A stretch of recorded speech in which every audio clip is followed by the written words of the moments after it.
Monday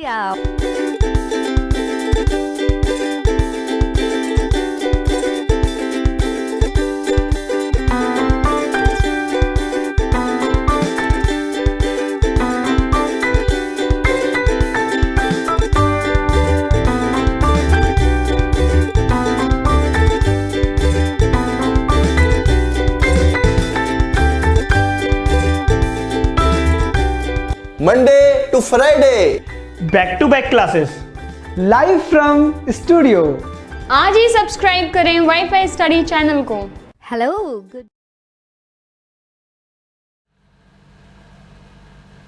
hello friends, welcome to wifi study changing the way of learning. मैं साहिल खंडेलवाल आपके सामने present कर रहा हूं अब की बार रेलवे पार, और स्वागत करता हूं आप सबका इंडिया के number 1 study channel wifi study पर, पार्ट ऑफ एन अकेडमी। तो गाइस, आज हम क्या पढ़ने वाले हैं, जल्दी से मुझे बताइए। आज हम क्या पढ़ने वाले हैं, आपको पता होना चाहिए, ठीक है ना, जिससे कि आपकी जो स्ट्रेटेजी है, जो हम मैथ पढ़ रहे हैं, वो एक सटीक और सही तरीके से चले। आज हम करेंगे 11 बजे वाली क्लास जो चल रही है, इसमें प्रोपोर्शन को खत्म करेंगे और सारे क्वेश्चन करेंगे जो भी बनते हैं प्रोपोर्शन के। कुछ भी नहीं छूटने वाला है, ये निश्चित तौर पे कह रहा हूं, और मैं ये भी लिख के कह रहा हूं कि आज तक आपने ऐसा प्रोपोर्शन नहीं पढ़ा होगा जो मैं अभी आपको पढ़ाने वाला हूं। दूसरी बात, 12:30 बजे जो क्लास होगी जिसमें हमारी एडवांस मैथ चल रही है, उसमें हम अलजेब्रा की सभी आइडेंटिटीज पढ़ने वाले हैं, ठीक है ना। तो कोर्स 1.5 घंटे का चल रहा है क्लास आपका, तो आप बेफिक्र रहिएगा। आपका टारगेट क्या है, जल्दी से मुझे बताइए, आपका टारगेट क्या है। टारगेट को याद रखना बहुत जरूरी है। 30 में से 30 मार्क्स आपका टारगेट है, और ये अचीवेबल है। आप पूरे में से पूरे मार्क्स ला सकते हो, बशर्ते कि आप रेगुलर रहो, आप अपनी कंटिन्यू पढ़ाई करो, और होमवर्क जो देता हूं वो भी कंप्लीट करो, ठीक है। तो समझ में आ रहा है। और 19 मार्च की आज की तारीख है ही, तो चलता हूं अपने होमवर्क के क्वेश्चन की तरफ बिना किसी देरी के। चलिएगा, होमवर्क का क्वेश्चन मैंने आपको ये दिया था, आपने कोशिश की होगी, और आंसर भी बहुत सारे बच्चों के देखने को मिले जो कि सीरियस हैं अपने लक्ष्य के लिए, सीरियस कैंडिडेट ही आंसर देते हैं जो मैं होमवर्क के क्वेश्चन देता हूं। तो ये क्वेश्चन आपके होमवर्क में था, और इस क्वेश्चन को कैसे करना है जरा देखिए। की तनख्वाह का अनुपात दे रखा है, यानी कि उनकी इनकम दे रखा है 3:2:1:4। हमें फर्क नहीं पड़ता। आपसे बोला है कि वे अपनी तनख्वाह 10%, 15%, 12%, 20% बढ़वा लें। मतलब 3 का कितना बढ़ जाएगा, 10%, यानी कि 110/100 हो जाएगी। बात वही है, बात समझ में आ रही है। पहले 3 था, अब इतना हो जाएगा। इसी प्रकार 2 का क्या हो जाएगा, 115/100 बढ़वा ली ना। इसी तरीके से 112/100, और इसी तरीके से 4 × 120/100। तो बहुत ही आसान क्वेश्चन था, इजीली आप निकाल सकते थे। रेशो निकालना है तो डिनोमिनेटर तो सारे सेम है, कट गए, बाकी आप काट लीजिए। 330 का आधा 165 अनुपात 230 का आधा 115 अनुपात 56, और ये हो जाएगा आपका 24।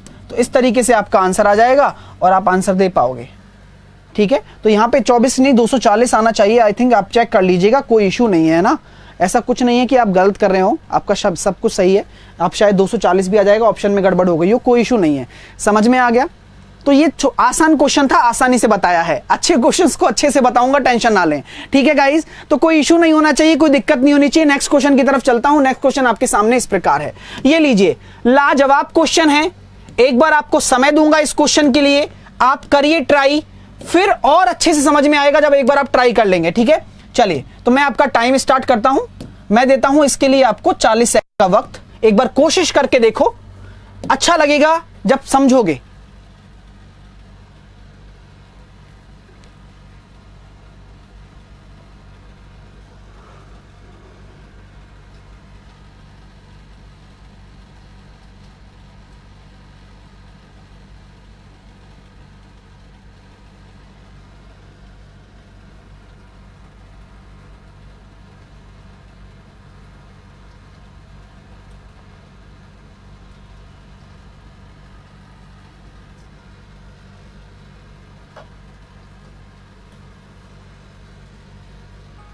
टाइम से प्यारे भाइयों, जिनसे भी ये क्वेश्चन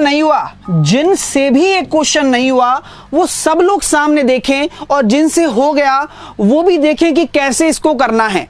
बहुत ही अच्छा क्वेश्चन है, बस एक सोच इस क्वेश्चन को आसान बना देगी आपके लिए। वो सोच आप देखिए कि मैं क्या बताने वाला हूं। ये क्वेश्चन है, ध्यान से पढ़ूंगा, एक एक चीज बताऊंगा चुपचाप, सब लोग चुपचाप सामने देखेंगे बिना किसी कमेंट के। चलिए देखो, आपसे क्या बोला गया है, ये बोला गया है कि ए और बी है ना, दो आदमी हैं, कुछ भी हो, उनकी पिछले वर्ष की पर्सनल आय का अनुपात दे रखा है 9:12। ये क्या है, ये उनकी पिछले साल की आय का अनुपात है, यानी कि पास्ट ईयर, पास्ट जो साल गया है, पिछला जो साल गया है, उसकी इनकम का रेशो आपके सामने दे रखा है 9:12। अब क्या बोला गया है कि आगे जब क्वेश्चन मैंने पढ़ा तो क्वेश्चन में यह बोला गया ए और बी की पर्सनल आय, मतलब पर्सनल आय का पिछले साल और वर्तमान साल का अनुपात, यानी कि ए का 3:4 है, बी का कितना दे रखा है 4:5। ये क्या है, सबसे मेरी पहले बात सुनना, बहुत ही प्यारा प्रश्न है, बहुत ही प्यारा प्रश्न है। अच्छा मेरी बात सुनिएगा, बहुत ही प्यारा प्रश्न है। ये क्या है, ये अनुपात दे रखा है इस पिछले साल वाली आय का, यानी कि पास्ट ईयर का, और ये दे रखा है प्रेजेंट आय का। मेरी बात समझ में आ रही है? अब मेरी बहुत प्यारी से बात सुनना, ये ए की बात की गई है, सिर्फ ए की पास्ट ये है और ए का प्रेजेंट ये है, बी का पास्ट ये है और बी की प्रेजेंट आय क्या है, ये है। बात समझ में आ रही है? देखो क्वेश्चन क्या कहना चाहता है, क्वेश्चन ये कहना चाहता है कि मेरे प्यारे भाइयों, अगर आपको वर्तमान आय का योग दे रखा है 54,000, तो मैं ये जानता हूं कि ए और बी की आपको वर्तमान आय का अनुपात पता होना चाहिए, हाँ या ना? हाँ या ना भाई? क्वेश्चन क्या डिमांड क्या करता है, क्वेश्चन आप उस तरीके से सोचो, बिल्कुल अलग लेवल से। क्वेश्चन डिमांड ये कर रहा है कि जब दोनों की वर्तमान आय का योग दे रखा है तो मैं बांटूंगा कैसे वर्तमान आय को, और मतलब जो मेरी प्रेजेंट इनकम को मैं बांटूंगा कैसे? मैं तभी तो बांट पाऊंगा कि मेरे पास प्रेजेंट रेशो हो, प्रेजेंट रेशो हो, वर्तमान आय का अनुपात हो, तभी बांट पाऊंगा। और वो अनुपात निकलेगा कैसे? कोई ना कोई संबंध होगा। बिल्कुल सही बात है, प्रश्न में कोई ना कोई संबंध दे रखा है। तो क्या मैं ये कह सकता हूं आप लोगों से कि जो ये मेरा 3 है, ये पिछले साल का ही तो है, ये 3 पिछले साल का है ना, तो ये 9 के बराबर है, 9 के बराबर। तो 1 बराबर कितना है 3, तो वर्तमान कितना हो जाएगा, वर्तमान कितना हो जाएगा 12। आ रहा है समझ में? इसी प्रकार ये 4 पास्ट का किसके बराबर है, पुराने वाले 12 के, तो 1 बराबर 3, तो वर्तमान कितना हो जाएगा 15। तो ये वर्तमान आयु का अनुपात आ गया। और ये 27 रेशो बराबर किसके है, 54,000 के है। टोटल आए तो 54,000 है ना, 27 रेशो, ये ए का हो गया वर्तमान, ये बी का हो गया वर्तमान। कैसे निकाला? इसके संबंध से मैंने ये रेशो बराबर कर दिया, 1 का मान आया 3, 4 का मान आ गया 12, 4 का मैंने 3 के 12 के बराबर कर दिया। क्यों? क्योंकि ये पास्ट और प्रेजेंट में दे रखा है संबंध, संबंध दे रखा है। ठीक है, तो यहां से आप देख पा रहे हो कि यहां से क्या निकल के आ गया, 27 रेशो बराबर 54,000, यानी कि 1 रेशो बराबर कितना आ जाएगा 2,000।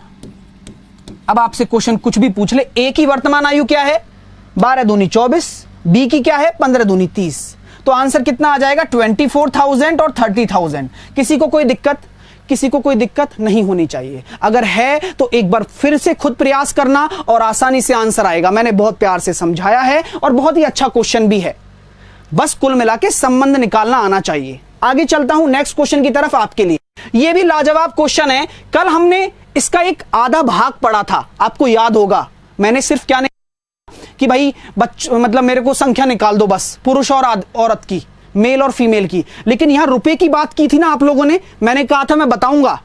लीजिए आपके सामने वो चीज आ गई है, बस ध्यान से समझने वाली बात है, अगर समझ जाओगे तो मजा आ जाएगा। समय दे रहा हूं, इसको भी कोशिश करो और आंसर निकाल के दिखाओ मुझे एक बार। 40 सेकंड का समय दे रहा हूं, सफिशिएंट है।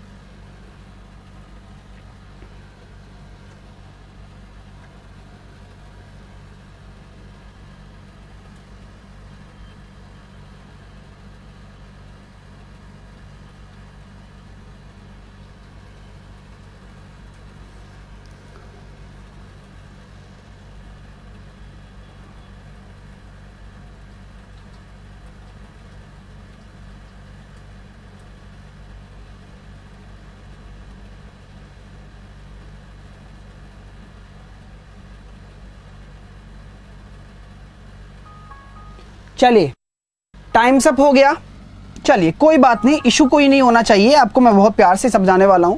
मैंने वही वाली बात कही थी आपसे।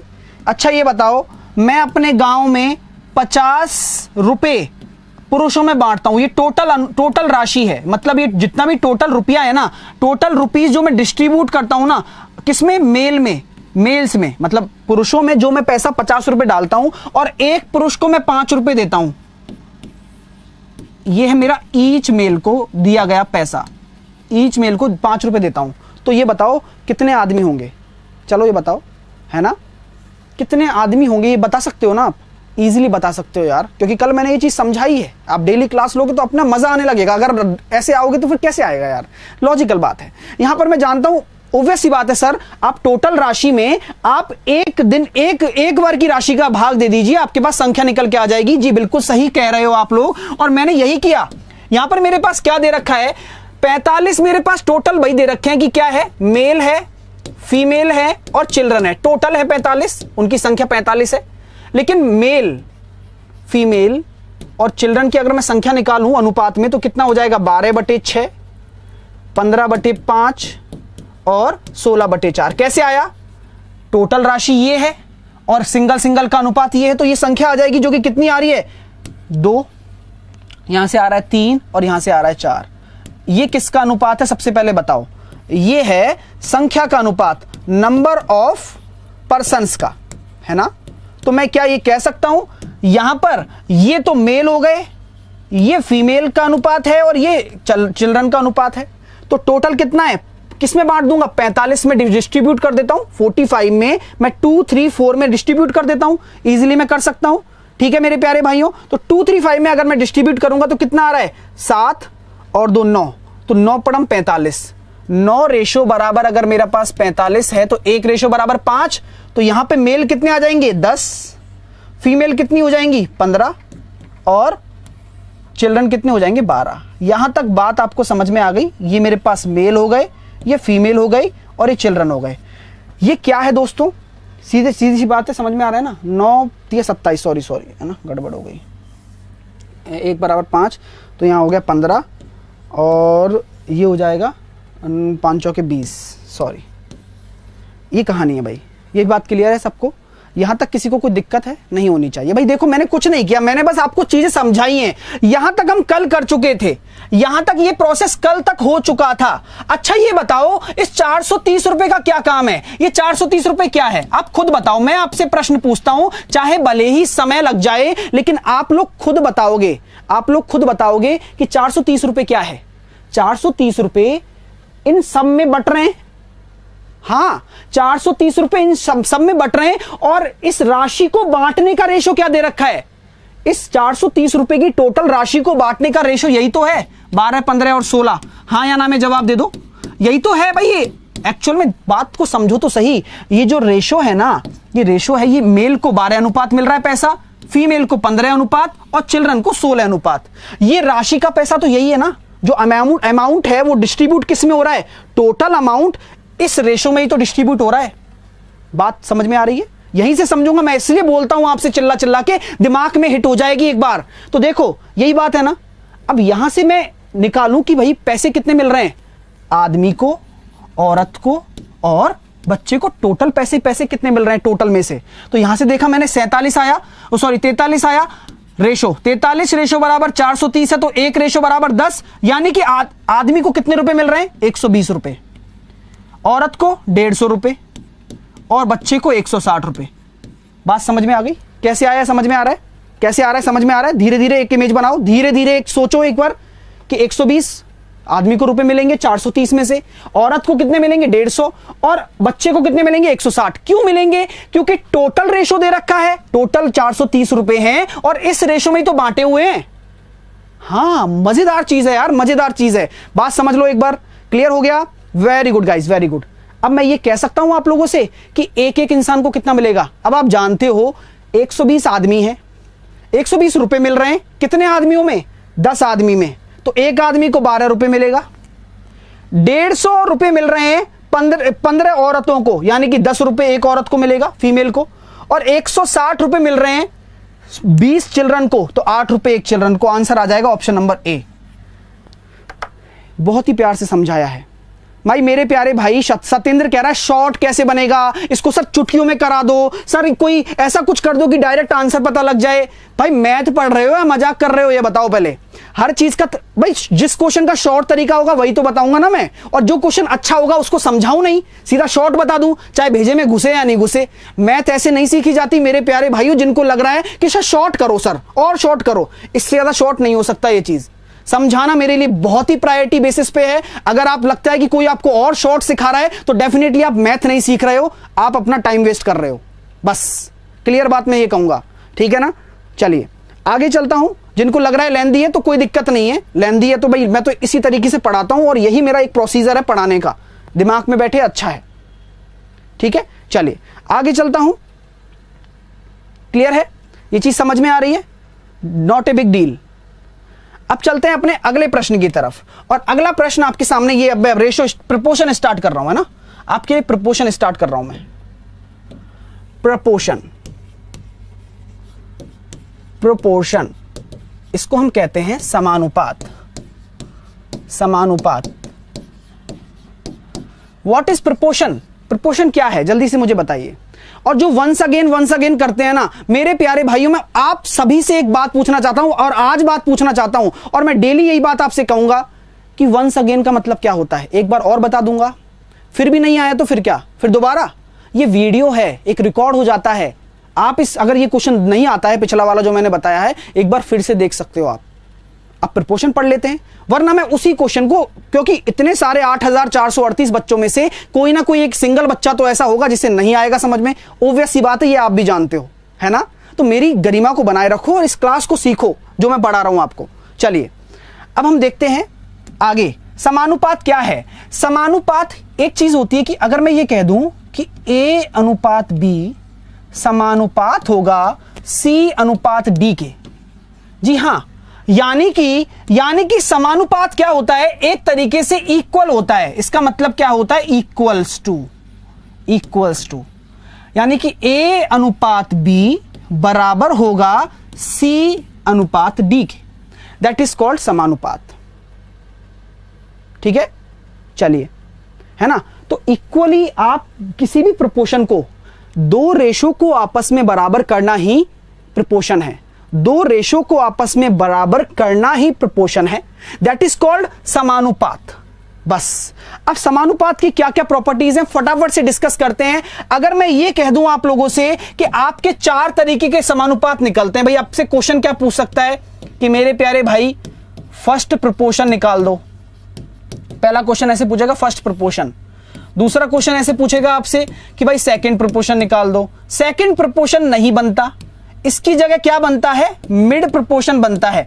मिड प्रोपोर्शन को क्या कहते हैं मैं भी बता देता हूं आपको, मध्य अनुपात कहा जाता है। क्या कहा जाता है, मध्य अनुपात कहा जाता है। इसके बाद आपका क्या बनता है, थर्ड प्रोपोर्शन। थर्ड प्रोपोर्शन क्या होता है, तृतीय अनुपात होता है। क्या होता है, तृतीय अनुपात, तृतीय समानुपात है ना, जो भी बोल सकते हैं अपन। और आपका एक होता है चतुर्थ प्रोपोर्शन, यानी कि फोर्थ अनुपात, ठीक है, फोर्थ प्रोपोर्शन। तो इन सब के बारे में जानकारी हम लेने वाले हैं, सारी चीजें हम पढ़ने वाले हैं। मेरी बात समझ में आ रही है, ये चीजें आप क्लियर करो अपने दिमाग में, ठीक है। अब चलते हैं आगे, इन चीजों को समझते हैं और इन चीजों को आगे लेके चलते हैं, ठीक है ना।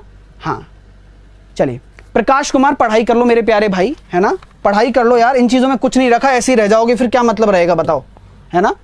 चलिए यहां पर मैं इस चीज को लिख के दे रहा हूं आप लोगों के लिए, और बहुत ही प्यार से एक चीज समझाऊंगा और अच्छे से इसको समझना, ठीक है। अगर मुझे कोई भी संख्या दे रखी हो, मुझे निकालना है, फर्स्ट प्रोपोर्शन निकालना हो, मान के चलो। एक्चुअल में प्रोपोर्शन क्या है, अगर मैं बोल देता हूं आपसे लेंथ और विड्थ का रेशो आपको दे रखा है 5:3। मैंने आपसे बोल दिया कि मेरी लेंथ है 45, तो विड्थ कितनी होगी, 45 सेंटीमीटर, तो विड्थ कितनी होगी। तो प्रोपोर्शन क्या होता है, प्रोपोर्शन क्या होता है ये ध्यान से देखिए। प्रोपोर्शन यही तो है जो आपको मैं समझा रहा हूं, यही प्रोपोर्शन है जो मैं आपको समझा रहा हूं कि अगर लेंथ और विड्थ का रेशो ये है तो मैं इसके रेशो को इसके रेशो के बराबर कर सकता हूं। जैसे कि मैं जानता हूं कि लेंथ 5 अनुपात है, तो 5 रेशो बराबर अगर 49 है 45 है तो 1 रेशो बराबर कितना हो जाएगा, 9 हो जाएगा, और 3 रेशो बराबर कितना हो जाएगा, 27 सेंटीमीटर हो जाएगा। जो चीजें हम पहले पढ़ के आ चुके हैं ना, जो चीजें हम पहले पढ़ चुके हैं वही प्रोपोर्शन है एक्चुअल में, लेकिन उसका हमने नाम कभी नहीं बताया किसी लोगों को, कभी भी नहीं बताया। क्योंकि देखो यार, समझने के ऊपर डिपेंड करता है कि what is proportion. Proportion is equal to relation between two ratios, और इक्वल टू होते हैं आपस में। ये बात समझ में आ रही है, यही प्रोपोर्शन होता है। इस पे कैसे क्वेश्चन बनते हैं भाई, ये देखो यार, ये लंबाई है और ये चौड़ाई है आपकी, और कुछ नहीं है, और लंबाई और चौड़ाई का रेशो आपको ये लंबाई दे रखी है, ये चौड़ाई दे रखी है। अब इसको 45 कहते हैं, इसको 5 कहते हैं, इसको 3 कहते हैं, इसको 27 कहते हैं। ठीक है, कोई दिक्कत? चलिए अब आगे चलते हैं भाई, आगे बहुत प्यारी प्यारी चीजें आने वाली हैं और अब आपके सामने स्टार्ट होने वाला है। अगर मैं ये कह दूं मुझे फर्स्ट प्रोपोर्शन निकालना है, मैंने क्या कहा, मुझे प्रथम अनुपात निकालना है। क्या निकालना है? प्रथमानुपात। प्रथमानुपात कैसे निकालूंगा? तो हमेशा याद रखना, फर्स्ट प्रोपोर्शन का मतलब क्या होता है, जैसे कि मैंने लिखा A अनुपात B समानुपात C अनुपात D। इससे हमारा कोई रिलेशन नहीं है। पहली बात तो बस हमें यह समझना है कि अगर मुझे पहला प्रोपोर्शन निकालना है और मेरे पास कोई दो संख्याएं दे रखी हैं A और B, मेरे पास कोई दो संख्याएं A और B दे रखी हैं, है ना, तो यहां पर मैं यही कहना चाहूंगा आप लोगों से कि दो संख्याएं A और B हैं, तो उसका पहला प्रोपोर्शन क्या होगा? फर्स्ट प्रोपोर्शन का A से अनुपात बराबर होना चाहिए, समानुपात होना चाहिए पहले प्रोपोर्शन का, मतलब पहली संख्या का दूसरी संख्या से अनुपात। यही आपका फर्स्ट प्रोपोर्शन है। बात समझ में आ रही है? ये रटना नहीं है, ये कोई ट्रिक नहीं बनानी है, आप खुद समझ के करोगे, हमेशा हमेशा समझ के करोगे। जैसे कि ये पहला प्रोपोर्शन आपको निकालना है, तो फर्स्ट प्रोपोर्शन क्या हो जाएगा? फर्स्ट बाई ए बराबर ए बाई बी, यानी कि फर्स्ट प्रोपोर्शन अगर आप निकालोगे तो अगर आपको देखो दो संख्याएं दे रखी हैं, तो पहली संख्या ए स्क्वायर अपॉन बी आपका आंसर है। ये रटना नहीं है, कोई फॉर्मूला नहीं रटा रहा हूं, कोई कुछ नहीं करवा रहा हूं आपको, बस आपको ये दिमाग में ये सेट रखना है कि फर्स्ट प्रोपोर्शन का फॉर्मेट क्या होता है। क्वेश्चन हम सारे करेंगे, अभी एक एक चीज बताना चाहता हूं, बस ध्यान से समझ लो। मेरी बात समझ में आ गई है कि फर्स्ट प्रोपोर्शन क्या होता है? ठीक है, अब आगे चलूं तो मैं बात कर रहा हूं मिड प्रोपोर्शन की। मिड प्रोपोर्शन क्या होता है दोस्तों? मध्यानुपात। एक सेकंड में समझ में आ जाएगा यार, एक सेकंड में, बस थोड़ा सा समय दे दो, 5 मिनट बस। मध्यानुपात, मैं ये मानता हूं और आप भी जानते हो कि अगर कोई दो संख्याएं A और B है, इसका मुझे मिड प्रोपोर्शन निकालना हो तो मैं कैसे करूंगा? मिड मतलब बीच में, A का उस मिड प्रोपोर्शन से अनुपात समानुपात होगा उस मिड प्रोपोर्शन का B से अनुपात। बस ये फॉर्मेट आप समझ लो, क्योंकि देखो मिड की बात की गई है तो मिड में आ गया। मैंने फर्स्ट की बात की थी तो फर्स्ट का इस A से अनुपात उस A का B से अनुपात के बराबर कर दिया, तो फर्स्ट प्रोपोर्शन निकल के आ गया। ठीक है, चलिए और आगे ये वाला कंसेप्ट है। यहां पर क्या हो जाएगा? मिड प्रोपोर्शन क्या हो जाएगा? A अपॉन M बराबर होना चाहिए M अपॉन B के, तो M स्क्वायर बराबर क्या हो जाता है? AB। तो लोग डायरेक्टली बता देते हैं और मैं भी वही बताऊंगा आने वाले समय में कि डायरेक्टली मिड प्रोपोर्शन आप ऐसे निकाल लो, जो दो संख्याएं हैं उनका रूट निकाल लो। लेकिन आया कैसे ये तो पता होना चाहिए ना मेरे सभी छात्रों को। मजा तो तभी है कि आप एक चीज को ड्राइव कर पाओ और जिंदगी में अगर भूल जाओ तो निकाल पाओ। बात क्लियर हो रही है? तो रूट ए भी आ जाता है, सीधी सी बात है। आगे मैं अगर बात कहूं थर्ड प्रोपोर्शन, आप लोग खुद निकाल के सिखाना मुझे, ठीक है? थर्ड प्रोपोर्शन क्या हो सकता है आपके हिसाब से? तृतीय अनुपात। तृतीय अनुपात पेपर में क्वेश्चन आते हैं भाई, ध्यान रखना इन पे, है ना? अभी क्वेश्चन कराऊंगा, मजा आ जाएगा। ये छोटी छोटी चीजें ही बड़ी हो जाती हैं, देखना। देखो दो संख्याओं का तृतीय अनुपात पूछा गया है, और एक चीज और बताऊंगा, तो मैं ये कह दूं, जिस प्रकार सर आपने कहा था कि भाई तीसरे का स्लॉट क्या है, वो वाला है, तो A और B दो संख्याओं का पहला अनुपात समानुपात होना चाहिए किसके? अब B रिपीट होगा B का उस थर्ड प्रोपोर्शन के अनुपात के। बस आप खुद बताइएगा और खुद बताइएगा इस चीज को कि कितना आसान हो जाएगा आपके लिए थर्ड प्रोपोर्शन निकालना। जैसे कि मैं जानता हूं A अपॉन B समानुपात मतलब बराबर B अपॉन थर्ड, और थर्ड का मतलब B स्क्वायर बाई A, यानी कि जो दूसरी संख्या गिवन होगी उसका स्क्वायर बटे पहली संख्या। बात क्लियर हो रही है? और फर्स्ट प्रोपोर्शन क्या था, अगर किसी को याद है जल्दी से मुझे बताओ, what is first proportion? First proportion क्या था मेरे सभी भाइयों, जल्दी से बताओ, चलो जल्दी से बताओ, फर्स्ट प्रोपोर्शन क्या था? फर्स्ट प्रोपोर्शन में हम करते थे पहली संख्या का स्क्वायर बटे दूसरी संख्या। क्या करते थे? पहली संख्या का स्क्वायर बटे दूसरी संख्या। बस। मिड प्रोपोर्शन में क्या करते थे? रूट ए भी, दोनों संख्याओं का रूट ले लेते थे। आ रहा है, इमेज बन रही है, यू कैन कैलकुलेट, कर पा रहे हो? यही चाहता हूं करो। और 9000 बच्चे देख रहे हैं, अगर अच्छा लग रहा है ना दिल से लाइक करना दोस्तों, क्योंकि मजा इसी चीज में है कि आप दिल से पढ़ें बस, क्योंकि पढ़ना जरूरी है। डेली क्लास लो, और मैं ये निश्चित तौर पे कह सकता हूं कि आप बेस्ट पढ़ रहे हो, ये गारंटी से लिख के रख लेना आप। प्रोपोर्शन अभी खत्म नहीं हुआ है, अभी तो पिक्चर स्टार्ट हुई है, ठीक है? यहां पे आ गया समझ में? अब एक और प्रोपोर्शन होता है फोर्थ प्रोपोर्शन। फोर्थ प्रोपोर्शन, लेकिन मेरी बात सुनिएगा, मैं बहुत ही प्यारी बात कहने वाला हूं आप लोगों से। क्या आपने ये चीज नोटिस की, आपने ये चीज नोट की, जब हमने फर्स्ट प्रोपोर्शन निकाला, हमने मिड प्रोपोर्शन निकाला, यानी कि प्रथम अनुपात निकाला, मध्य अनुपात निकाला और तीसरा अनुपात निकाला, तो सिर्फ और सिर्फ हमारे पास कितनी संख्याएं दी गई थी? केवल और केवल 2 संख्याएं। ये याद रखना, केवल और केवल 2 संख्याएं दी गई थी। फोर्थ प्रोपोर्शन में हमें क्या दिया जाएगा? हमेशा हमें 3 संख्याएं दी जाएंगी, और ये सबसे इजीएस्ट होता है। ध्यान रखना, इसमें 2 संख्याओं से हम हैंडल कर रहे थे, है ना? फर्स्ट में क्या कर रहे थे? इस पहली वाली संख्या का स्क्वायर अपॉन बी। मिड में क्या कर रहे थे? Root A B. और इसमें क्या कर रहे थे? थर्ड वाले में इस दूसरी वाली संख्या का स्क्वायर अपॉन ए। यही तो कर रहे थे, बस यही तो रिवीजन है। हो गया? लो, क्या था? मैंने बोला था ना कि 5 मिनट में सारा काम हो जाएगा। इस फोर्थ निकालना हो तो कैसे निकालोगे?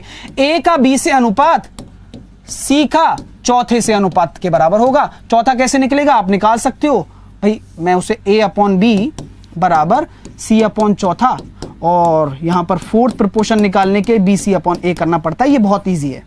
चलिए, कोई बड़ी बात नहीं है, कोई बड़ा कोई ऐसा कोई ग्रंथ नहीं पढ़ना, कोई कानून नहीं पढ़ना। अब फटाफट से इनके क्वेश्चंस कर लेते हैं, जिससे कि आगे आप सीख पाओ और क्वेश्चन और भी कर पाओ। जैसे कि मैं बोलता हूं 8 और 4 का फर्स्ट प्रोपोर्शन निकाल के बताओ, ये क्वेश्चन नंबर 1 है। क्वेश्चन नंबर 2 है 16 और 36 का मिड प्रोपोर्शन निकाल के बताओ, ठीक है, मध्यानुपात। और आप कहोगे सर ऐसे क्वेश्चन आते हैं क्या? भाई ऐसे क्वेश्चन कभी कभार तो आ जाते हैं, लेकिन इसका भी टफ आएगा, और वो मैं अभी कराने वाला हूं, तो आप बेफिक्र रहिए।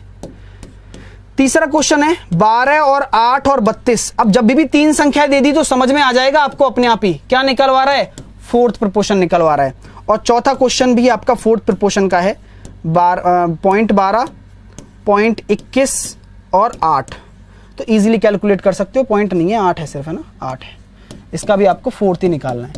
तो कोई बड़ी डील नहीं है मेरे हिसाब से, इसमें हमें कोई ज़्यादा टाइम वेस्ट भी नहीं करना चाहिए, इजीली आप निकाल सकते हो, आप अगर समझदार हो, अगर आप शुरू से वीडियो देख रहे हो तो, ठीक है, मज़ा आएगा। अब नेक्स्ट चीज़ पे चलता हूँ, नेक्स्ट चीज़ समझ लेते हैं आगे। चलिए, अब इसके एडवांस क्वेश्चन कैसे बनते हैं जरा देख लीजिए।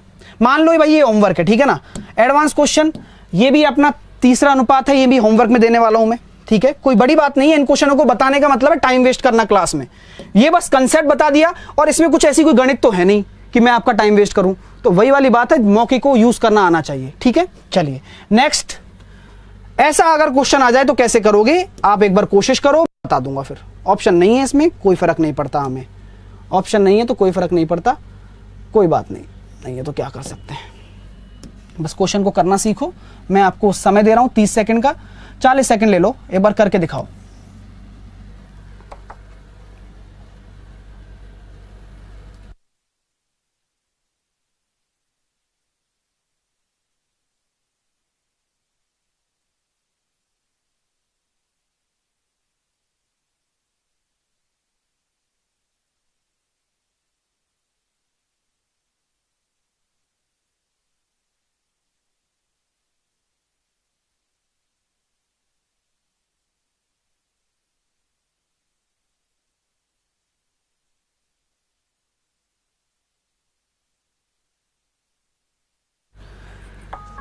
भाई टाइम सब हो गया, और इस क्वेश्चन को करना आना है भाई। देखो क्या कह रहा है, एक्स और वाई 2 संख्याएं, मैंने जैसा कि बात किया 2 संख्याएं आ गई ना, तो आपसे चौथे के बारे में तो बात करेगा नहीं, पहला और मिड और तीसरे के बारे में बात करेगा, जिसका मध्य अनुपात 16 है। यानी कि मैं ऐसे कह सकता हूं 2 संख्याओं का अंडर रूट ये मध्य अनुपात के बराबर होता है, यानी कि एक्स बाई बराबर कितना आ गया, 256 आ गया। बात यहां तक क्लियर हो गई आपकी, 256 आ गया, बात यहां तक क्लियर हो गई है। Very good guys. अब एक चीज बताऊंगा, देखो मजा आ जाएगा। आपको दिमाग ये लगाना है कि 256 क्या है। ऑब्वियस सी बात है सर, अभी तो आपने बताया 16 का स्क्वायर है। जी हाँ, मुझे भी पता है, आपको भी पता है। आगे क्या कह रहा है कि तृतीय अनुपात 128 है। तीसरा अनुपात क्या होता है, आप भी जानते हो, दो संख्याएं एक्स और वाई है तो उसका तीसरा अनुपात क्या होगा, इस दूसरे वाले का रिपीट करना है और तीसरा अनुपात निकालना है। यानी कि तीसरा अनुपात जो होगा वो क्या होगा, वाई स्क्वायर अपॉन एक्स होगा। ऑब्वियस सी बात है, वाई स्क्वायर अपॉन एक्स होगा, आप भी जानते हो, मैं भी जानता हूं। चलो, कितना दे रखा है, 128। तीसरा अनुपात 128 दे रखा है। क्या मैं आपसे ये कह सकता हूं और आप सुन सकते हो कि अगर मैं वाई स्क्वायर यहां लगता हूं और एक्स की जगह मैं क्या रख दूं, एक्स की जगह मैं क्या रख दूं, 16 का स्क्वायर अपॉन वाई रख दूं, कोई दिक्कत आपको, आपको कोई परेशानी है? राजेश प्रसाद पता नहीं कहां खो रहा है, क्वेश्चन कराओ। ये क्या हो रहा है, मजाक करवा रहा हूं क्या मैं? देखो यहां देख लो भाई, 16 का स्क्वायर मैंने कैसे रखा, यहां से रखा मैंने, क्या नाम, यहां से मैंने एक्स की वैल्यू निकाली, क्या हो रहा है, 16 का स्क्वायर अपॉन वाई। ये पुट कर दिया, यहां पर सिंपल सा लॉजिक है, पुट कर दिया, कोई दिक्कत तो नहीं है। अब जरा दिमाग लगा लें, आ जाओ दिमाग लगाते हैं। चलो, मैं भी जानता हूं ये 16 का स्क्वायर इधर गुणा हो जाएगा। और क्या आप जानते हो कि ये 128 क्या है, 16 अट्ठे 128 होता है। और ये किसके बराबर है, वाई क्यूब के बराबर है। यानी कि वाई का मान क्या होगा, इसका रूट क्यूब होगा। रूट क्यूब का मतलब क्या होता है कि 3 के जोड़े में से कोई एक जोड़ा निकाल लूं तो 3 16 है, इसमें से एक 16 निकल गया। और 8 का क्यूब रूट क्या होता है, 2 होता है। यानी कि वाई की वैल्यू कितनी आ गई, 32 आ गई। मैंने इस तरीके से क्यों किया है पता है आपको, कि आप ये सोचें कि कभी भी गणित में कैलकुलेशन कठिन नहीं होती, हम खुद बनाते हैं। मैं बताता हूं कैसे बेवकूफी करते हैं। मैं भी करता, अगर मैं स्टूडेंट होता, मैं पहले इसका स्क्वायर कर लेता, फिर मैं क्या करता, इसका इससे गुणा करता और फिर रूट क्यूब लेता। फिर मेरे को लगता कि यार ये कैसे आएगा यार, यही होता है यार, नए नए बच्चों के साथ ऐसा ही होता है। ठीक है, तो y बराबर आ गया 32। अब y 32 आ गया तो x तो निकाल ही लोगे, यहां 32 रख दोगे तो यहां पर x बराबर कितना हो जाएगा, 16 इंटू 16। कुछ नहीं करना, क्वेश्चन वही कहीं वही, गुणा करोगे तो बेवकूफ बनोगे। यहां पर देखो 32 रख दिया और 16 से काटा 2 बार, x आ गया आपका 8। तो x आ गया 8 और y आ गया आपका 32। ये आपका आंसर है। तो मेरी बात समझ में आ रही है? यही चीज आपको समझनी है कि किसी भी क्वेश्चन को करने से पहले उसको तोड़ना सीखो। जैसा तोड़ोगे ना, सेकंडों में आंसर आ जाएगा, कोई कैलकुलेशन नहीं करनी है आपको भाई। ठीक है, चलिए वेरी गुड। आगे चलता हूं नेक्स्ट प्रश्न की तरफ। और नेक्स्ट प्रश्न आपके सामने इस प्रकार है, जल्दी से इसको जामा पहनाओ और आंसर निकाल के बताओ। सेम टाइप का है, सीख जाओगे, अच्छा लगेगा, मुझे खुशी होगी और आपको भी ज्यादा खुशी होगी। आपकी खुशी ज्यादा मैटर करती है। 30 सेकंड ये लीजिए।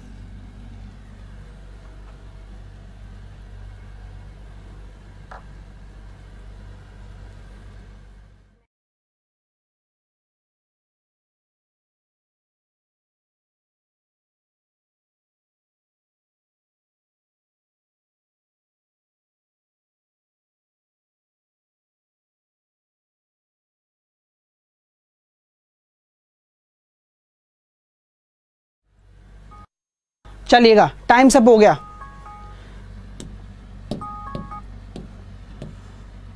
मैं क्या कहूं, चलो इस क्वेश्चन को करते हैं। एक्स और वाई, कहना तो बहुत कुछ है। जो बच्चे बार बार कमेंट कर रहे हैं ना कि समझ नहीं आया, समझ नहीं आया, समझ नहीं आया, ऐसा कर दिया उन्होंने कि जैसे कि मैंने बहुत बड़ा पाप कर दिया हो, उस कैलकुलेशन को आसान बना के। जो अगर मैं गुणा करके करता तो उनको समझ में आता। थोड़ा दिमाग को बदलो यार। और मैं ये वो बच्चे हैं जो डेली क्लास नहीं ले रहे हैं, सच बता रहा हूं मैं। अगर जो आप डेली क्लास लो तो मैं सारी चीजें रोज सिखाता ही हूं आपको। ठीक है, चलिए अब ईमानदारी कहीं ना कहीं आपको समझ में आनी चाहिए। नहीं आती है तो फिर इसका क्या कर सकते हैं, कोई इलाज नहीं है शकों का। x और y दो संख्याएं हैं जिसका मध्यानुपात 8 है। यानी कि मैं ये कह दूं x और y का रूट बराबर 8 होता है। यानी कि x और y बराबर कितना हो जाएगा, 8 का स्क्वायर। मैंने कुछ नहीं किया, मैंने सिर्फ संख्या को लिखा है और वही आपको करना है। समय भी बचेगा और आगे काम भी आसान हो जाएगा। तृतीय अनुपात क्या होता है, मैं जानता हूं। थर्ड प्रोपोर्शन क्या होता है, वाई स्क्वायर अपॉन एक्स होता है, आप भी जानते हो। एक्स की जगह मैं क्या रख सकता हूं, एक्स की जगह मैं क्या रखूंगा, वाई यहां आ जाएगा और नीचे 8 का स्क्वायर आ जाएगा। और ये यहां पे क्या है, थर्ड प्रोपोर्शन 512। ये पहले से ही क्या है मेरे पास, 8 का क्यूब है। बात समझ में आ रही है? पहले से ही मेरे पास 8 का क्यूब है जी, बिल्कुल बात सही है ना। चलो यहां तक कोई इशू आपको, और 8 का क्यूब यहां पर है, और इस तरीके से आप देख पा रहे हो कि ये क्या हो जाएगा, इधर 8 का स्क्वायर गुणा हो जाएगा और ये क्या बन जाएगा आपके सामने, वाई क्यूब। बात क्लियर हो रही है? ठीक है भाई, बात क्लियर हो रही है, और आपके आंसर भी आ रहे हैं, मुझे अच्छा लग रहा है भाई। ठीक है, अब मैं ये कह सकता हूं कि यार ये कैसे सॉल्व करूंगा, कुछ नहीं करना, कुछ भी नहीं करना। ये कितना हो गया, 8 की पावर कितना हो गया, 8 की पावर, जब बेस समान होता है तो पावर आपस में जुड़ जाती है, 8 की पावर 5 हो गया। लेकिन मैं जानता हूं दोस्तों कि आप कहोगे सर 5 तो आ नहीं रहे, तो मैं ये क्या जानता हूं, ये 8 तो खुद ही 2 की पावर 3 है, यानी कि अगर मैं 8 को अगर 2 की पावर 3 लिख देता हूं और इसकी पावर 5 है, यानी कि मेरा y कितना हो जाएगा, y की पावर 3 है, लेकिन y मेरा कितना हो जाएगा 2, तो 2 की पावर 5 मेरा आ जाएगा y 32, y मेरा आ जाएगा 32, y मेरा 32 आ गया। x मैं कैलकुलेट कर लूंगा इजीली, क्योंकि यहां पुट करना है मेरे को, आंसर आ जाएगा मेरे पास, कोई इशू किसी को, 232 आपका आंसर आ जाएगा, ऑप्शन नंबर बी। एक बार करके देखना, ज्यादा अच्छा लगेगा आपको। चलिए अब चलता हूं मैं अपने नेक्स्ट कंसेप्ट क्या है, चलिए प्रपोर्शन है, ये प्रपोर्शन को और अच्छे से समझते हैं, और बहुत बड़ी बड़ी चीजें जो मैं बता देता हूं आपको। हाँ, B is the correct answer. उम्मीद करता हूं कि समझ में आ रहा होगा, नहीं आ रहा तो नोट्स बनाते जाओ और मस्ती से पढ़ो, कुछ भी नहीं छोड़ने वाला, ये बेफिक्र रहो आप। और आप, मैं बता रहा हूं आपको कि प्रपोर्शन ऐसा पढ़ जाओ तो मेरे से कह देना आके, ठीक है। चलो भाई, नेक्स्ट कंसेप्ट क्या होता है प्रपोर्शन में, नेक्स्ट कंसेप्ट ऐसा होता है, आपसे बोलेगा कि भाई 16, 19 और 23, चलो इस पहले ही बता देता हूं, एक कंटिन्यूड फ्रैक्शन होता है, यू नो कंटिन्यूड फ्रैक्शन किसको कहते हैं, कंटिन्यूड प्रोपोर्शन, सॉरी प्रोपोर्शन मतलब सतत समानुपात, सतत समानुपात। चलो अगर मैं आपसे कहता हूं कि ए बी सी ये मेरे कंटिन्यूड फ्रैक्शन है, तो इसका मतलब क्या है ना। कंटिन्यूड फ्रैक्शन क्या होता है जानते हो आप लोग, क्या होता है, मैं जानता हूं, इस तरीके से आपको बताता हूं मैं, ए का बी से अनुपात बराबर होना चाहिए बी का सी से अनुपात के, that is called continued fraction. बात समझ में आ रही है ना। कंटिन्यूड फ्रैक्शन क्या होता है, बहुत ही प्यारी चीज बता रहा हूं, और इसको दिमाग से देख लो, सामने देख लो, है ना, यहां पर देखो, है ना, यहां पर देखो कंटिन्यूड फ्रैक्शन क्या होता है, यानी कि ए का बी से जो संबंध है वो बी का सी से होना चाहिए, है ना। यही बात है, कंटिन्यूड फ्रैक्शन आपको निकालना पड़ेगा। अगर मैं बोल देता हूं A B C D continued fraction में है, तो इसका मतलब क्या होगा, जल्दी से मुझे बताओ, ए का जो बी से संबंध है, जो बी का सी से संबंध है, और सी का वही डी से होना चाहिए, यही कंटिन्यूड फ्रैक्शन है, समझ में आ रहा है ना। बहुत बढ़िया, चीजें क्लियर हैं, ये चीजें बहुत प्यारी हैं भाई। इससे क्वेश्चन कैसे बनता है सर, देखो जरा, देखो सब लोग सामने देखो और मजा आएगा। देखो मैं आपसे ये कहना चाहता हूं, इस चीज को ध्यान से समझो। अगर मैं आपके सामने क्वेश्चन देता हूं कि 16 और 19 और 23 ये 3 संख्याएं हैं, 16, 19 और 23 मतलब 16, 19 और 23, इनमें से ऐसा मैं क्या घटाऊं, ऐसी छोटी से छोटी संख्या क्या घटाऊं कि ये कंटिन्यूड फ्रैक्शन में आ जाएं, कंटिन्यूड फ्रैक्शन में आ जाएं, यानी कि सतत अनुपात में आ जाएं। और ऑप्शन है आपके सामने 2, ऑप्शन बी है 4, ऑप्शन सी है 6, ऑप्शन डी है 7। ये क्वेश्चन बनता है भाई, हर टाइप का क्वेश्चन कराऊंगा, बस पढ़ते रहो। क्वेश्चन क्या कह रहा है मैं दोबारा से बोल देता हूं, क्वेश्चन ऐसा ही आएगा आपके सामने कि कंटिन्यूड फ्रैक्शन क्या है। आपको 3 संख्याएं दे दी हैं, आपसे बोला जाएगा कि इन संख्याओं में से ऐसी छोटी से छोटी संख्या, लीस्ट नंबर को क्या सब्ट्रैक्ट किया जाए कि ये जो संख्याएं हैं ये कंटिन्यूड फ्रैक्शन में हो जाएं, यानी कि सतत अनुपात में हो जाएं। तो क्या करोगे, निकालो, आपको ऑप्शन के थ्रू जाना है। मैं पहले ही बता देता हूं आपको कि आपको टेंशन ही नहीं लेनी है, आपको बाया ऑप्शन जाना है जिससे कि आप आंसर निकाल पाओ। मैंने क्या बोला, कंटिन्यूड फ्रैक्शन क्या होता है, 16 माइनस एक्स का जो अनुपात होगा 19 माइनस एक्स से, वो बराबर होना चाहिए 19 माइनस एक्स का अनुपात 23 माइनस एक्स से। ये वही वाली बात है जो मैंने अभी बताई थी, ए बी सी अगर कंटिन्यूड फ्रैक्शन में है, लेकिन यहां बोला है कि माइनस करो, तो मैंने माइनस कर दिया, a में से x घटाया, उसका अनुपात b माइनस एक्स, और इस b माइनस एक्स का अनुपात c माइनस एक्स से। तो बात मैंने वही की है यहां पर। अब मुझे क्या, मैं कोई पागल थोड़ी उसको सॉल्व करूंगा, मैं क्या करूंगा, वैल्यू पुट करूंगा यहां से। तो मैं बता देता हूं आपको, वैल्यू पुट कर लीजिए, 2 सेकंड लगेंगे वैल्यू पुट करने में। तो कंटिन्यू फ्रैक्शन की परिभाषा पता होनी चाहिए आपको। आंसर आ जाएगा ऑप्शन नंबर डी। कर सकते हो, बड़ी बात नहीं है, क्यों टाइम वेस्ट करें, क्योंकि सीधी सी बात है, यहां पे हमें रखना है 16 में से 7 गए तो 9 और 19 में से 7 गए तो 12 बराबर 19 में से 7 गए तो 12 और 23 में से 7 गए तो आपके सामने आ जाएगा आसानी से। तो ये हो गया 3 तिया 9, 3 चौके 12 और 4 तिया 12, 4 चौके 16। तो 3/4 3/4 आ जाएगा। तो बराबर आ रहा है ना। हाँ, और जिनको भाई बहुत टेंशन हो रही है, भरोसा इस बात का रखो कि सिलेबस भी कंप्लीट होगा। अब मैं रोज रोज इस चीज का जस्टिफिकेशन नहीं दे सकता, क्योंकि मैं आपको पढ़ा रहा हूं, मैं कोई मजाक नहीं कर रहा हूं। यहां पर हर दिन आपको कुछ ना कुछ ऐसा सिखाता हूं जो आपको पता नहीं है।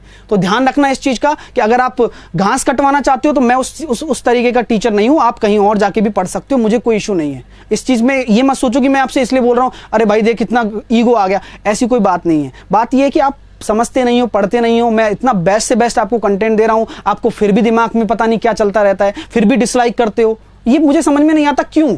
इंसान क्या करे आपके लिए, ऐसा क्या कर सकता है कि जो आप खुश रहो। नहीं कर सकता ना मैं सभी को सेटिस्फाई, लेकिन मैं कोशिश करता हूं, वही बेस्ट है मेरे लिए। चलिए आगे चलता हूं अगले प्रश्न की तरफ और अगले कंसेप्ट की तरफ। कैसे बनता है अगला क्वेश्चन? एक क्वेश्चन इस टाइप का भी बनता है। एक क्वेश्चन कैसा बनता है? इस टाइप का भी बनता है। हाँ, कि भाई 3 संख्या दे रखी है, x माइनस 3, x और x प्लस 7। आपसे बोला है कि भाई x की वैल्यू निकालो अगर ये सारे कंटिन्यूड फ्रैक्शन में है तो, कंटिन्यूड फ्रैक्शन में है तो, सतत अनुपात में है।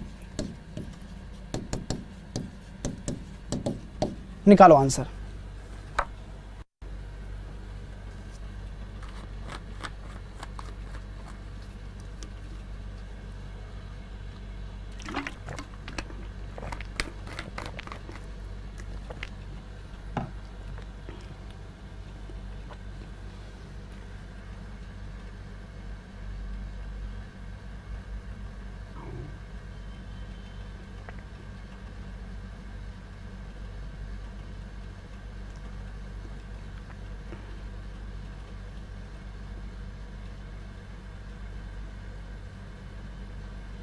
चलिए, तो अगर आप लोगों से कि भाई इस तरीके से है कंटिन्यूड फ्रैक्शन आपको फाइंड आउट करना है तो क्या करोगे?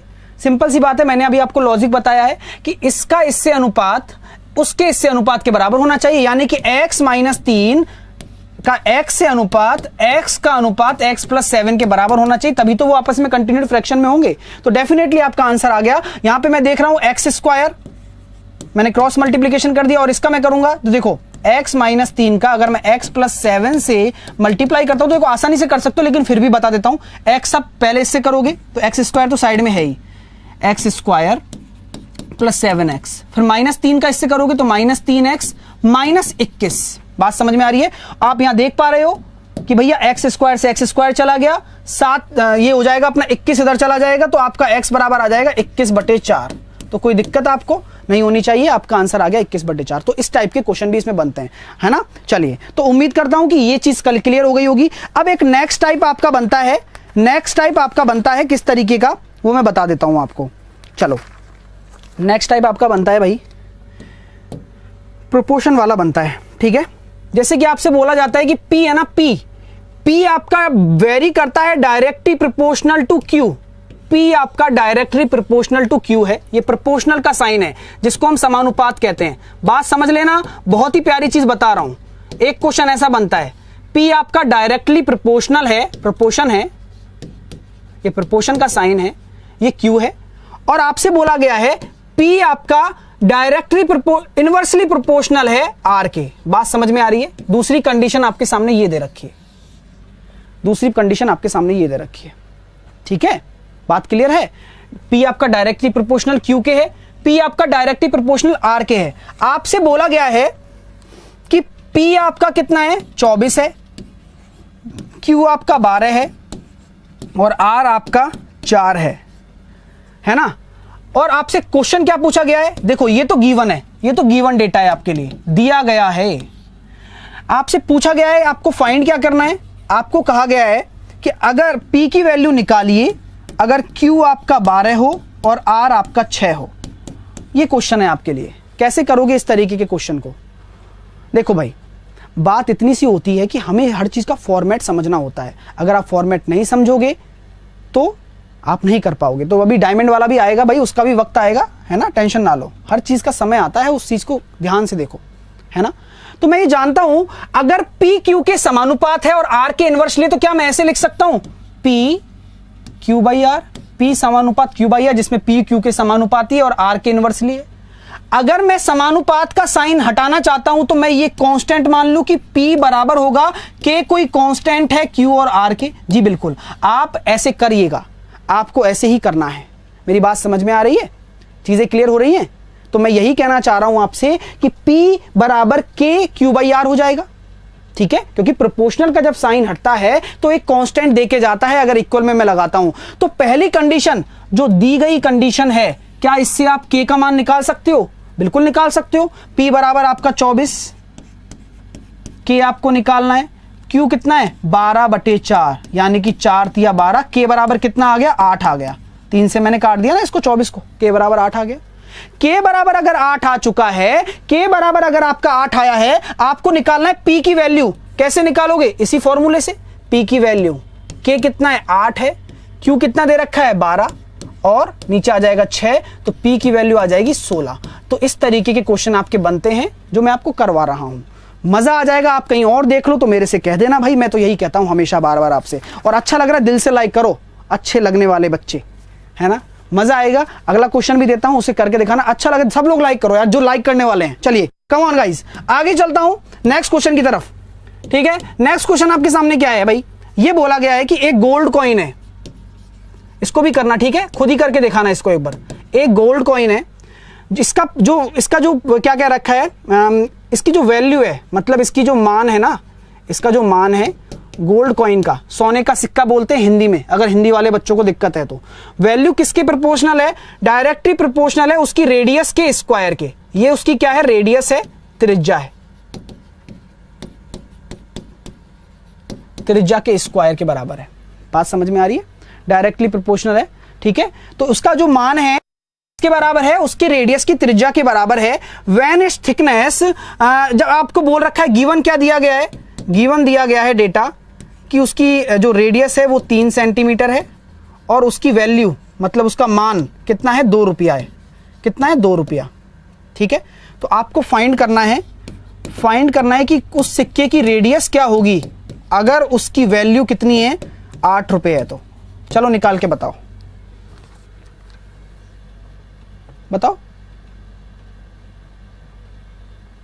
क्या हो गया इसमें। ये रेडियस है, ये मान है, वही तो बोल तो लिख तो दिया, कुछ है ही नहीं, हिंदी इंग्लिश का कुछ नहीं है, ठीक है। तो यहां पर मैं वही कहना चाहता हूं आप लोगों से कि कैसे करोगे इस क्वेश्चन को, जरा देखो जरा ध्यान से, है ना। तो यहां पे आप देख सकते हो कि अगर वैल्यू आपका आर स्क्वायर के बराबर है तो वी बराबर क्या हो जाएगा, मैंने मान लिया के आर स्क्वायर। यहां पे आर कितना है 3 का स्क्वायर 9 और वी कितना है यहां पर 2, तो के की वैल्यू कितनी आ जाएगी 2/9। आपको क्या फाइंड आउट करना है कि वैल्यू दे रखी है, आपको रेडियस फाइंड आउट करनी है। तो सेम चीज ये लगाओगे, तो वैल्यू आपकी 8 है बराबर के कितना है 2/9 और आपको आर स्क्वायर निकालना है। तो यहां से आपका आर की वैल्यू क्या आ जाएगी, मतलब रेडियस निकालनी है ना, आपको रेडियस फाइंड आउट करनी है। तो यहां देख लीजिए 2 से मैंने काटा 4 बार और आर की वैल्यू आ गई 6। आपका आंसर आ जाएगा 6 विल बी योर आंसर, ठीक है। वेरी गुड, बहुत ही बढ़िया, बहुत ही अच्छे, ठीक है। आगे चलते हैं। अब नेक्स्ट क्वेश्चन क्या है, नेक्स्ट टाइप का क्वेश्चन ले लेते हैं, अपन ले लेते हैं हीरे वाला, ठीक है। चलिए अब हीरे वाला क्वेश्चन देख लेते हैं। ये लीजिए क्वेश्चन, करिए इस क्वेश्चन को करिएगा जिससे आप चीजें सीख पाओ और अच्छे से कर पाओ। ये लीजिए क्वेश्चन आपके सामने है, एक बार कोशिश करो सब लोग, फिर मैं बताऊंगा कि कैसे होता है ये क्वेश्चन।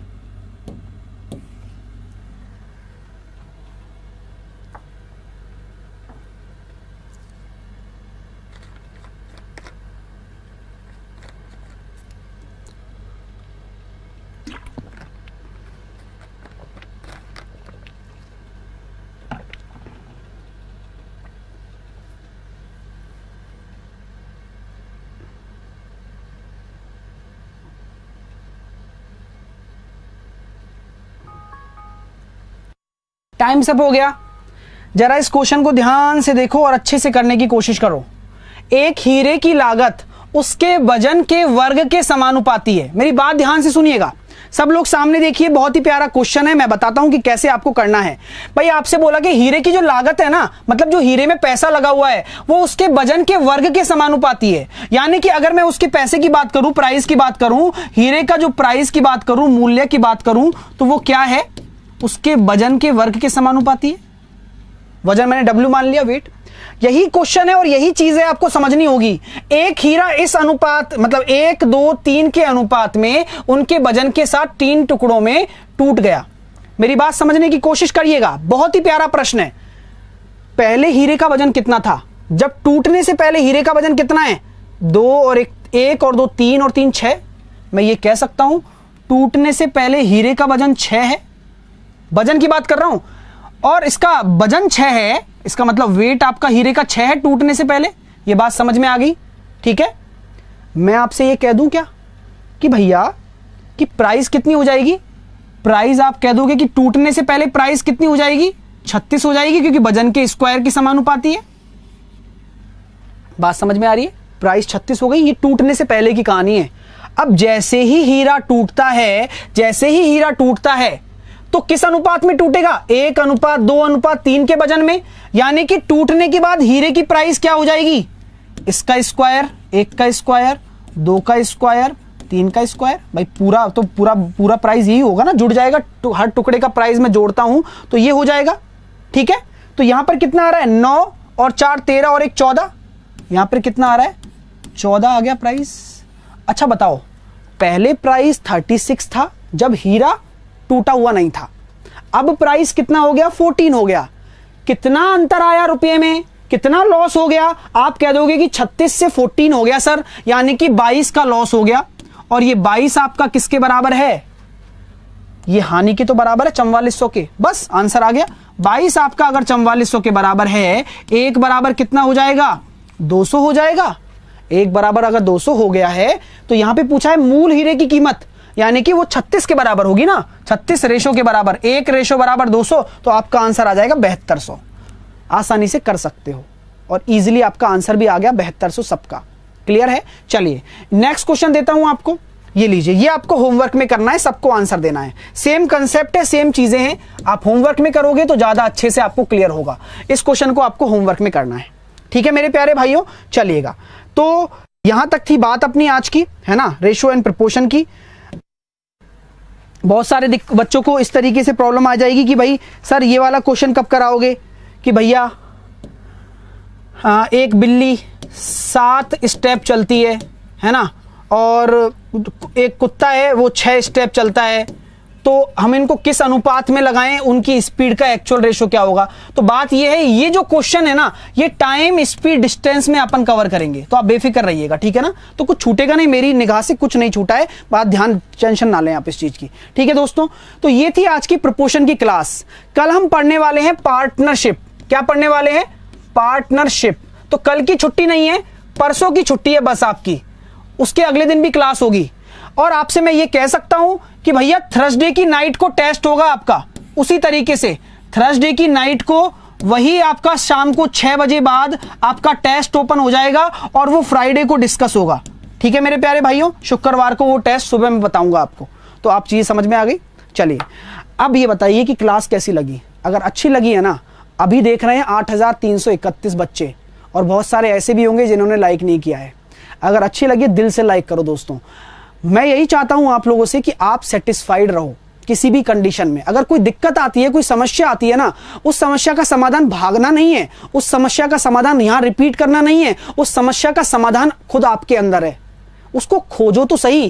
क्योंकि विकल्प बहुत हैं आपको भटकाने के लिए, बहुत सारे विकल्प हैं, विकल्पों की कमी नहीं है। आप सोचो तो आज आप भटक सकते हो कि मैं और कहीं बेहतरीन की तलाश करता हूं, है ना, और कोई बेहतर की तलाश करता हूं, ये टीचर तो ऐसे पढ़ा रहा है। लेकिन आप, मैं ये निश्चित तौर पे कह दूंगा कि आप बेहतर के चक्कर में बेहतरीन को खो दोगे।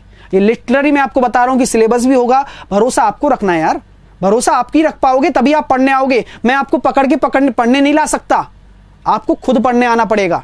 और ये आप तब तक नहीं सीखोगे जब तक आपके अंदर सिलेक्शन के लिए जुनून नहीं पैदा होगा। तो मिलते हैं आप अपने 12:30 बजे वाली क्लास में, जिसमें हम आइडेंटिटी पढ़ेंगे आज, और उम्मीद करता हूं कि आप दोनों क्लास रेगुलर देख रहे हैं। अगर देखोगे तो फायदा है भाई, बहुत फायदा होगा, ठीक है। हाँ, और उम्मीद करता हूं ये सेशन अच्छा लगा है। दिल से लाइक करिए, जितने भी स्टूडेंट देख रहे हैं दिल से लाइक करो, जिससे कि पता लगे मुझे। जो लोग चैनल पर नए हैं चैनल को सब्सक्राइब कर लें, जिससे कि जुड़े रहें, डेली क्लास ले पाएं। बस धुलेंडी वाले दिन की छुट्टी है, बाकी आपकी क्लासेस फ्राइडे तक कंटिन्यू रहेंगी। चलता हूं, bye bye, take care, hope you like it, love you all as always. मुस्कुराते रहिए, खुश रहिए, ऐसा ही पढ़ते रहिए, उम्मीद भी ऐसी करूंगा आप लोगों से। चलता हूं, बाय बाय।